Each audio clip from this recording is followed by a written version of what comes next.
গত 7ই জানুয়ারি ডানকুনিতে সুকান্ত মজুমদারের নেতৃত্বে বিজেপির বাইক র্যালি আটকায় পুলিশ। বাধা পেয়ে পুলিশের সঙ্গে ধস্তাধস্তি, ব্যারিকেড ভাঙায় কয়েকজন বিজেপি কর্মীকে আটক করে পুলিশ। জাতীয় সড়ক অবরোধ করে বিক্ষোভ দেখায় বিজেপি। প্রিজন ভ্যান থেকে আটক বিজেপি কর্মীদের ছাড়িয়ে নেওয়া, পুলিশের কাজে বাধা দেওয়ার জন্য 6 জন বিজেপি কর্মীকে গ্রেফতার করে ডানকুনি থানার পুলিশ। আগামীকাল তাদের শ্রীরামপুর আদালতে পেশ করা হবে। এ বিষয়ে বিজেপি নেতা দেবাশিস মুখার্জি বলেন, তৃণমূল সরকার রাজনৈতিক উদ্দেশ্য প্রণোদিতভাবে পুলিশকে ব্যবহার করছে। বাংলার মানুষ সব দেখছে।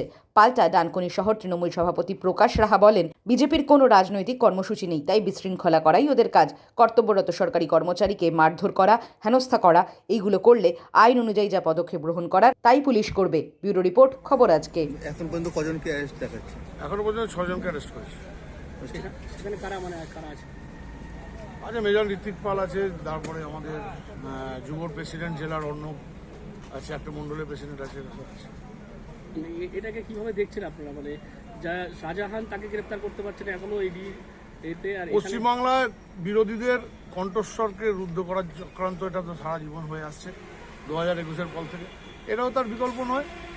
কোথাও হয়তো তাড়াতাড়ি অ্যাকশন হয়, এখানে লেট অ্যাকশন হয়। প্রথমত আমি মনে করি যে ওটা কোনো রাজনৈতিক কর্মসূচি ছিল না, ওটা একটা অশান্তি তৈরি করার কর্মসূচি ছিল। একই দিনে অন্য একটা দল ব্রিগেডের কর্মসূচি নিয়েছে। পুলিশ প্রশাসন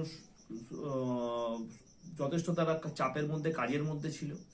এই অবস্থার মধ্যে যদি একটা রাজনৈতিক কর্মসূচিকে, ঝান্ডাকে সামনে রেখে পুলিশের ওপর আক্রমণ করা হয়, পুলিশের মাথা ফাটানো হয়, পুলিশকে বিভিন্নভাবে তার উপরে আঘাত নিয়ে আসা হয়, তাহলে সরকারি আইন মোতাবেক পুলিশ যা ব্যবস্থা নেওয়ার নিয়েছে, এখানে তো আমাদের কোনো ভূমিকা নেই।